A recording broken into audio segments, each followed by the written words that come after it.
satu percobaan sama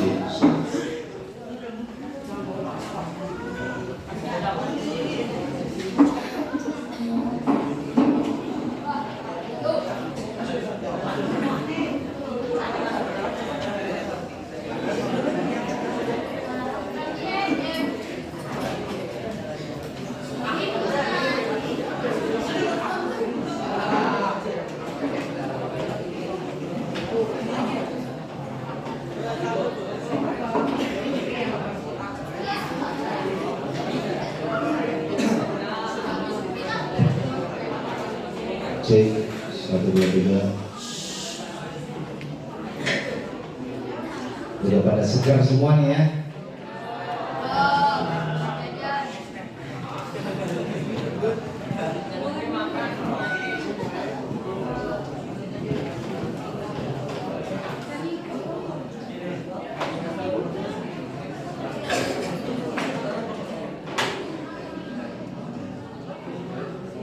Capek kan nih?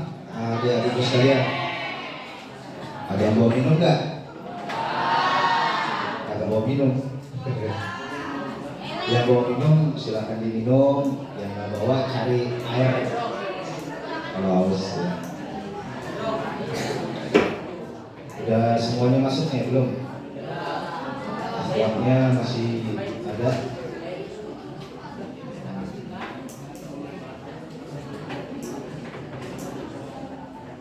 Baik, kita mulai aja ya, karena waktu sudah menunjukkan jam 10:15. Bismillahirrahmanirrahim. Assalamualaikum warahmatullahi wabarakatuh. Waalaikumsalam warahmatullahi wabarakatuh. Alhamdulillahilladzi لا يضر مع اسمه شيء في الأرض ولا في السماء وهو السميع العليم. الحمد لله والصلاة والسلام على أشرف الأنبياء والمرسلين سيدنا وحبيبنا وشفينا وقرة أعيننا سيدنا ومولانا محمد وعلى آله وصحبه أجمعين. أما بعد. Pertama-tama yang pantas kita semua yang hadir di ruangan ini mengucapkan rasa syukur kita kehadirat Allah Subhanahu wa taala, di mana pada hari ini kita semua diberikan oleh Allah Subhanahu wa taala panjang umur, sehat walafiat, dan selalu dalam ridha Allah Subhanahu wa ta'ala. Amin ya rabbal alamin. Salawat serta salam tak lupa kita curahkan kepada baginda besar Nabi kita Muhammad sallallahu alaihi wasallam. Ya, saya hormati Bapak Ketua Sigap Persis Persatuan Indonesia Korda Kota Bekasi, walaupun kita berada bukan di Kota Bekasi tapi ada di Kabupaten Bekasi.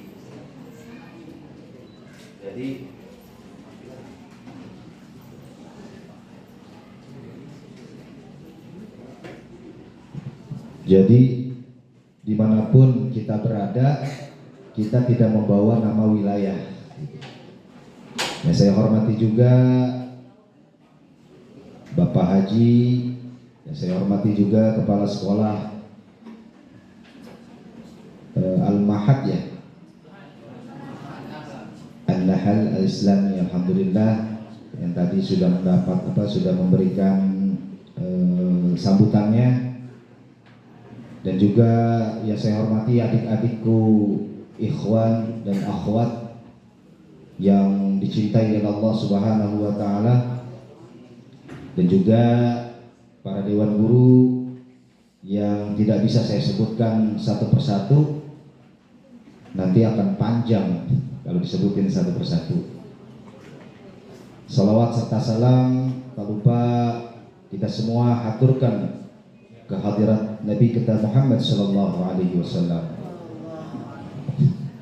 Pada kesempatan yang pagi hari ini, perkenalkan Perkenalkan diri, nama saya adalah Andi Haryanto. Saya di sini ditugaskan untuk memberikan teori, nanti juga sekaligus praktek di lapangan terkait fire rescue.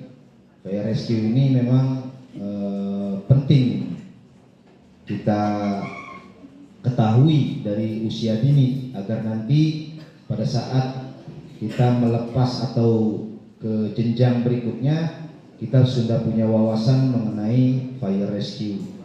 Dan di fire rescue ini memang ada teori dasar yang harus adik-adik ketahui semua. Yang paling utama yaitu adalah teori dasar api. Jadi apa sih sebenarnya teori dasar api itu? Mari kita lanjutkan. Nah, api itu ternyata berdampak akan kebakaran. Nah, kemudian apakah kebakaran itu? Nah, kebakaran itu api yang bergejolak ya. Ini ceritanya ada api yang bergejolak. Kemudian apa sih kebakaran itu? Jadi kebakaran adalah bencana yang disebabkan oleh api yang tak terkendalikan yang dapat merugikan jiwa dan harta benda. Jadi yang namanya kebakaran itu kita tidak inginkan ya, karena memang sini merugikan jiwa dan juga harta benda kita. Kemudian, nah ini teori api menurut internasional. Jadi di sini dijelaskan di IESTA, kemudian juga menurut David T. Colt dalam Fire Brigade Training Manualnya.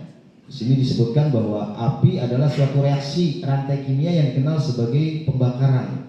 Dan juga ada juga yang mengartikan api kebakaran adalah suatu proses oksidasi cepat yang umum menghasilkan panas dan nyala.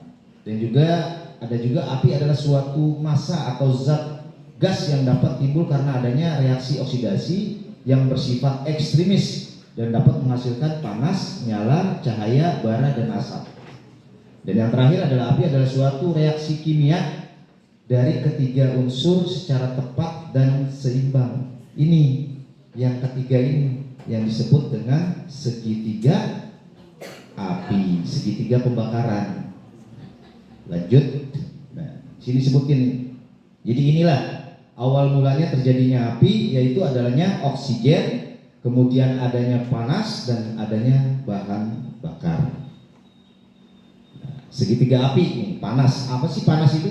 Jadi di sini disebutkan panas adalah tingkatan energi suatu bahan untuk terbakar pada suhu bakarnya. Ini yang disebut dengan panas. Nanti ada contohnya ya. Apa itu panas, kemudian apa itu oksigen, apa itu dengan bahan bakar. Di sini dijelaskan oksigen. Oksigen adalah gas yang mendukung proses pembakaran. Udara mengandung 21% oksigen. Jadi asal adik-adik kau tahu sekalian, sekarang ini udara yang ada di sekitar ruangan ini itu kalau diukur dengan alat ukur oksigen meter itu berkisar 21% oksigen yang kita hirup. Kemudian ada bahan bakar. Bahan bakar itu adanya wujud bahannya itu adalah pertama adalah padat. Apa sih padat? Ini kayu. Ya.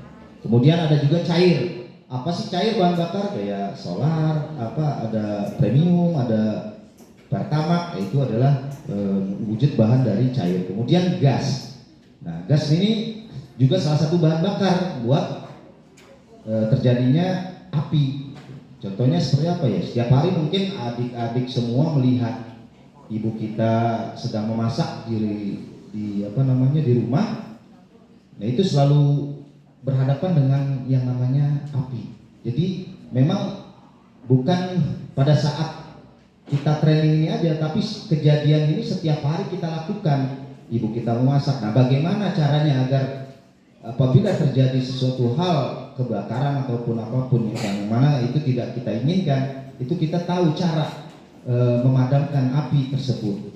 Jadi bukan buat di suatu tempat, tapi buat keseluruhan di mana tempat kita berada.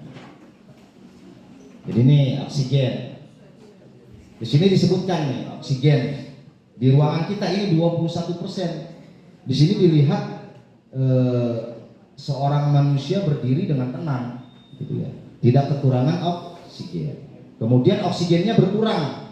Kalau diukur dengan oksigen meter, oksigennya itu berkurang menjadi 18%. Apa yang akan terjadi? Ternyata akan pingsan. Kemudian oksigen kurang dari 15%, manusianya juga mati ternyata. Gitu. Apinya mati, ternyata manusianya juga mati. Kemudian, nah ini yang disebut kekurangan oksigen. Jadi kalau adik-adik melihat ada lilin yang menyala, ini udah komplit segitiga apinya, ada bahan bakar, ada api, ada panas. Kemudian apa yang terjadi ketika bagaimana cara mematikan api ini? Kita kurangi oksigennya dengan menutupnya dengan gelas. Jadi oksigennya dikurangi sehingga api yang ada pada lilin tersebut padam. Nah, ini teori dasar ya teman-teman. Nah, di sini adik-adikku sekalian, di sini sumber-sumber panas nih. Sumber panas itu ada pada seluruh alam. Mungkin teman-teman juga tahu yang namanya matahari.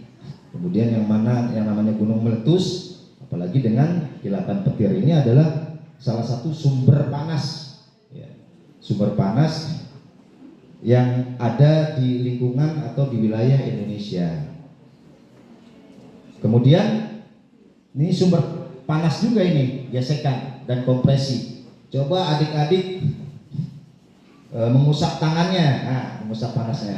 Mengusap itu lama-lama kan ada timbul energi panas di telapak tangannya. Itu adalah salah satu sumber panas atau gesekan dari kompresi. Atau di mesin-mesin seperti mesin motor, itu ada piston yang naik turun untuk mengompresi dari sistem pembakaran dari motor tersebut. Itu merupakan adalah salah satu sumber panas. Nah, di sini juga ada perpindahan panas adik-adikku secara radiasi, yaitu panas berpindah dari suatu tempat ke tempat lain dengan cara memancar ke semua arah. Ini secara radiasi, perpindahan panasnya secara radiasi. Jadi ada rumah kebakaran, kemudian di sebelahnya ada rumah lagi. Nah, rumah tersebut ternyata terkena panas radiasi dari si rumah yang di sebelahnya, itu akibatnya akan menyambar, akan berpindah radiasi panasnya ke rumah yang tadinya tidak terkena api.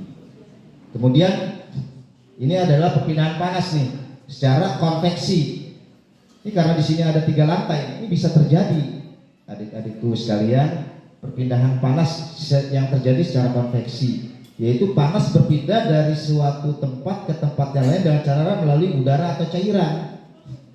Kalau saya investigasi, saya asesmen di gedung ini atau di sekolahan ini, itu banyak sekali bahan yang mudah terbakar. Contohnya apa ini? Benda padat, kayu. Ini mudah terbakar jika terjadi reaksi kimia segitiga api tersebut. Kalau nggak ada reaksinya tidak akan terjadi kebakaran. Ini perpindahan panas secara konveksi. Lanjut. Nah, ini secara konduksi, yaitu panas berpindah ke tempat lain dengan cara menjalar melalui logam. Kita lihat nih di sekolah kita nih, logamnya menyambung nggak antara lantai bawah sampai lantai atas, itu ada logamnya nggak? Itu juga merupakan perpindahan panas yang dilakukan secara konduksi, perambatan. Jadi panas itu merambat melalui benda-benda logam. Kemudian, nah ini perpindahan panas secara kontak langsung, di mana di sini ada panas berpindah dari suatu tempat ke tempat lain dengan cara langsung terkena lidah api atau terkena loncatan bunga api, percikan. Jadi contohnya di sini ada kebakaran, kemudian di sini ada bahan yang mudah terbakar, kemudian ada percikan atau bahasanya apa ya kalau di itu luapan api itu lidahnya mengenai bahan yang sudah terbakar tersebut. Itu disebut perpindahan panas secara kontak langsung. Nah ini kalau adik-adik sekalian melihat ya, ini tahapan awal nih kebakaran. Jadi tahapan awal nih ceritanya kursi sofanya terbakar ya. Temperatur sebenarnya sedikit di atas 100 Fahrenheit atau 38 derajat Celcius. Gas panasnya akan naik. Jadi kalau adik-adik di rumah nih ya, kalau ada kebocoran gas di tabung 3 kilo, 15 kilo, saya sarankan untuk membuka ruangan semuanya, udaranya biar menguap ke area atmosfer atau area luas lagi. Karena ini tertutup rapat, jadi gasnya itu akan naik dan berkumpul di wilayah ruangan tersebut. Kemudian udara ruangan berkisar 20% oksigennya, udah mulai berkurang. Kemudian nih tahapan keadaan mantap di sini nih, temperatur berkisar antara 1300 Fahrenheit itu sekitar 700 derajat Celcius ya, di mana panas terakumulasi di daerah-daerah bagian atas. Kemudian suplai oksigennya tinggi, makin tinggi karena memang di situ oksigennya berputar terus. Kemudian keterlihatan api penuh, jadi apinya udah mulai banyak di dalam ruangan tersebut. Nah, kemudian buat teman-teman atau adikku yang saya cintai, ini yang disebut dengan flash over. Jadi flash over itu api yang memang udah di ruangan itu sudah udah penuh, semuanya sudah terbakar. Jadi penyalaan simultan terhadap semua benda yang mudah menyala di dalam ruangan. Jadi benda yang ada di ruangan itu semuanya terkena api. Kemudian tingkat panas yang tinggi dan lantai hingga langit-langit. Jadi ini yang disebut flash over, adik-adikku sekalian. Apa yang terjadi ketika flash over ini? Ini ceritanya ada dinas pemadam, merasa jago gitu kan, merasa pinter gitu kan. Jadi jangan merasa pinter dan merasa jago gitu. Jadi harus kita nilai diri kita dulu. Ini punya niat untuk memadamkan api. Nah ini disebut potensi backdraft. Ya. Jadi di sini dijelaskan ya, gumpalan asap yang keluar dari bangunan. Di bangunan itu kan penuh dengan asap, kemudian keluar asap yang keluar melalui lubang bukaan kecil pun itu terdengar suara mendesing. Jadi pada saat kita mau memadamkan api tersebut, kalau kita ada lubang sedikit pun itu akan ada suara desingan. Itu udara masuk ke dalam udara. Kemudian asap hitam pekat yang berwarna kuning kelabu, tarikan udara yang cepat. Jadi udara masuk terus karena di ruangan itu kekurangan oksigen. Kemudian pada saat ruangan dibuka akan terjadi aliran udara serentak ke dalam ruangan. Nah, udara langsung masuk banyak ke dalam ruangan tersebut. Terjadi penyalaan kecil yang nyaris tak terlihat, nggak bisa terlihat oleh mata. Apa yang terjadi ketika dari tim rescue atau tim pemadam ini ingin membuka suatu ruangan agar bisa masuk ke dalam untuk memadamkan itu? Kita lihat selanjutnya. Ini yang disebut dengan flash over dan disebut dengan backdraft. Backdraft itu kan balik ya, draft. Jadi ledakan balik gitu. Jadi masuknya oksigen itu menyebabkan kobaran api disertai ledakan dan api kembali ke tahapan yang paling mantap, flash over tadi ya. Jadi jangan sekali-kali ketika terjadi kebakaran di dalam suatu ruangan ada lubang sedikit pun itu akan berakibat udara masuk ke dalam dan berkumpul, dan di situ udah tinggal nunggu waktu aja, tinggal blem. Jadi itu yang harus kita perhatikan, adik-adikku sekalian. Kemudian ini fenomena kebakaran ya. Di sini ada intensitas, kemudian ada waktu, ya, ada sumber energi, kemudian ada di sini terjadi fully development fires antara 600 sampai 1000 derajat Celcius. Intensitasnya 3 sampai 10 menit. Ya. Kemudian, nah di dalam kebakaran ini ada klasifikasinya, adik-adikku sekalian. Jadi kebakaran itu ada kelasnya. Jadi ada kebakaran kelas A, yaitu kebakaran bahan biasa yang mudah terbakar. Contohnya yaitu kayu, kertas, kain, plastik, dan termasuk tumbuhan kering. Ini saya lihat di lapangan banyak tumbuhan kering, itu potensi terjadi kebakaran. Satu dari panas, bisa dari orang yang iseng gitu kan. Karena kemarin saya info dari security di sini katanya pernah terjadi kebakaran di samping itu udah hampir tinggi katanya, gara-gara anak kecil main api mungkin ditinggal dan akhirnya. Nah, ini yang harus diperhatikan oleh adik-adik semua ya. Jadi kalau melihat kayak daun-daun kering gitu kan, apalagi di musim kemarau yang terik panasnya memang sangat lebih gitu ya. Ini alangkah baiknya gitu ya untuk dibersihkan dari area yang mudah terbakar gitu. Kemudian ada kelas kebakaran B. Kelas B ini adalah bahan bakarnya yang mudah terbakar, contohnya adalah minyak bumi, bensin, gas, lemak, dan sejenisnya. Kemudian ada juga kebakaran kelas C, kebakaran listrik, terhubung singkat, kebocoran listrik. Nah, ternyata listrik yang kita gunakan setiap hari itu ada kelas kebakarannya gitu. Jadi nggak sembarangan kita memadamkan api kebakaran listrik, tapi menggunakan kebakaran kelas yang lain gitu. Jadi harus sesuai gitu. Jadi di sini dijelaskan ada dua ya teman-teman, adik-adik. Di sini ada yang jenis DCP dan ini adalah CO2. Kalau CO2 ini khusus untuk kelas kebakaran C, listrik. Jadi kalau listrik menggunakan DCP itu tidak efektif untuk memadamkan api. Jadi harus sesuai dengan karakteristik dari bahan dari si pemadam itu. Kemudian ada kelas kebakaran D, yaitu kebakaran dari bahan mengandung logam seperti zinc, magnesium, aluminium, sodium, dan lain-lainnya. Jadi ini yang saya perlihatkan ini adalah jenis DCP, yaitu kelas kebakaran. Sebenarnya ini kelas kebakaran di sini dijelaskan A, B, C, D. Jadi bisa semuanya untuk DCP ini.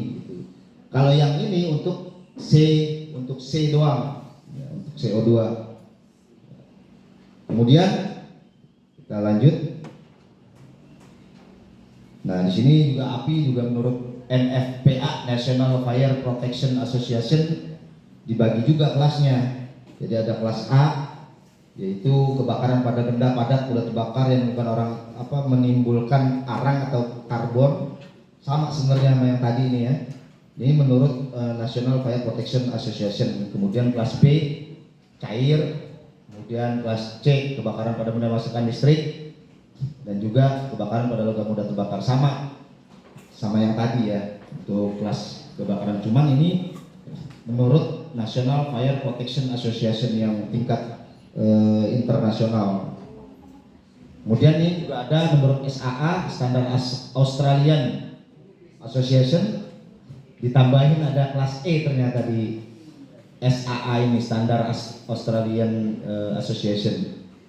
Sama semua sebenarnya ABCD, cuma ada tambahan di kelas E-nya yaitu kebakaran pada peralatan yang menggunakan tenaga listrik atau menimbulkan tenaga listrik. Cuman masalahnya dari standar mana kita pakai, karena di wilayah kita adalah standar nasional ya, berarti SNI, Standar Nasional Indonesia gitu, SNI, sesuai SNI. Nah, ini metode pemadaman ya teman-teman, adik-adik.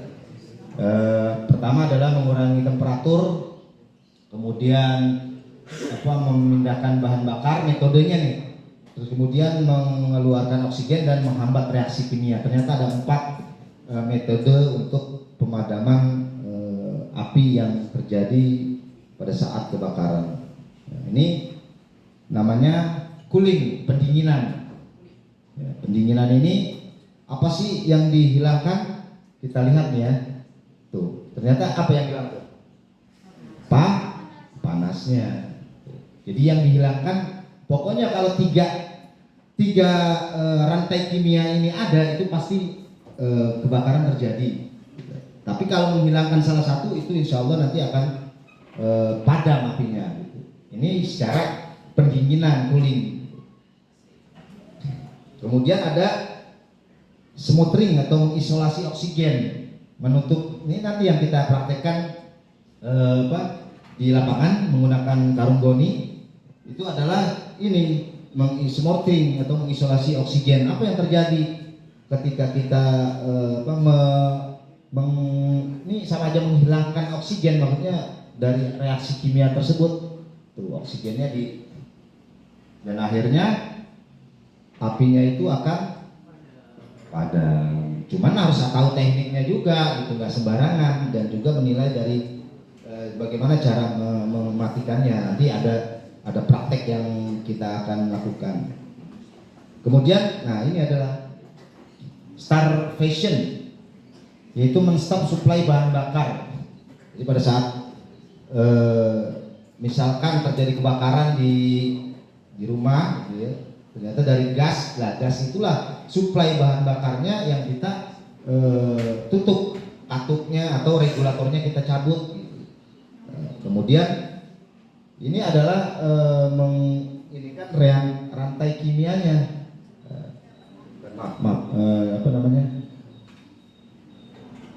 bahan bakarnya yang kita ini ya, bahan bakarnya kita hilang karena ditutup katupnya, itu bahan bakar tidak masuk ke segitiga pembakaran tersebut. Ya ini yang disebut men-stop supply bahan bakar. Kemudian menghambat rantai kimia nih. Menghambat rantai kimia dengan apa? Ya ini dengan alat seperti ini. Tidak semua orang memang mempunyai alat seperti ini gitu ya. Dan kalau boleh saya sarankan, di tempat ini harusnya memiliki alat ini paling minimal, karena ini 3 lantai. Di setiap lantainya ada 1 atau 2 yang ukuran mungkin 6 kilogram jenis DCP. Karena kalau pakai CO khusus buat listrik, tapi kita lihat dulu selain listrik apa aja nih bahan bakarnya yang kita identifikasi, bahan bakar yang banyak di tempat ini. Ya ini adalah menghambat rantai kimianya dengan apa? Ya kan, kita hilangin rantai kimianya ya, itu dengan menggunakan alat pemadam api ringan. Oh iya, buat adik-adik ketahui ya, ini disebutnya alat pemadam api ringan. Kalau yang di SPBU, mungkin adik-adik tahu ya, di SPBU ada yang gede warna merah, itu APAR juga, bukan APAR. Karena APAR itu alat pemadam api ringan, alat yang digunakan, yang dioperasikan oleh 1 orang. Jadi ini hanya satu sendiri aja bisa kita gunakan untuk memadamkan gitu. Tapi kalau yang di SPBU itu namanya bukan APAR. Ayo, siapa yang tahu? Siapa yang tahu di SPBU, di Pertamina, di Shell, di apapun lah, ada tabung warna merah besar ya. Nah itu tadi ada yang disebut siapa tadi? PAP. Beda di R sama B doang, alat pemadam api ringan, karena ringan bisa dibawa oleh 1 orang. Tapi kalau APAP, alat pemadam api berat, dan dioperasikannya nggak bisa sendiri. Dia harus minimal berdua. Yang pertama adalah membuka katupnya, yang orang yang selanjutnya memegang nozzle-nya. Jadi harus dioperasikan oleh 2 orang atau lebih. Jadi itu yang disebut APAP. Lanjut, ya udah. Berarti itu aja teori dasar yang lebih arahnya nanti ke praktek ya. Untuk praktek nanti adik-adik bisa mencoba uji mental. Sebenarnya ini adalah menguji mental kita, seberapa beraninya kita terhadap api, karena api ini bisa menjadi kawan dan juga bisa menjadi lawan. Jadi Oleh karena itu dari diri adik-adik ini harus ditumbuhkan mental-mental yang memang pemberani, bukan pemberani kepada yang hal-hal negatif, tapi yang kepada yang hal-hal positif, yang bisa membantu orang. Karena memang moto kita adalah khairun nas anfa'uhum linnas, sebaik-baik manusia adalah yang bermanfaat buat orang lain. Dari saya mungkin itu aja. Nanti lebih banyaknya ke praktek, adik-adik bisa coba di prakteknya nanti. Harusnya yang praktek nanti dari adik-adik juga dari ikhwan maupun akhwat harus ada gitu, supaya kami juga bisa memberikan arahan-arahan terkait pelatihan ini nanti ke tingkat selanjutnya yang lebih lebih baik lagi gitu. Karena ini menggunakan alat pemadam api ringan dan juga ini namanya alat tradisional. Jadi bukan cuma karung goni aja ya. Adik-adik di rumah itu kalau ada handuk itu ternyata bisa digunakan untuk memadamkan api. Jadi handuknya harus dicelupin ke air dulu, baru kita padamkan api tersebut. Saya rasa itu aja dari saya. Mungkin nggak usah panjang lebar, kita lebih banyak ke praktek. Demikian dari saya. Wabillahi taufiq wal hidayah. Assalamualaikum warahmatullahi wabarakatuh.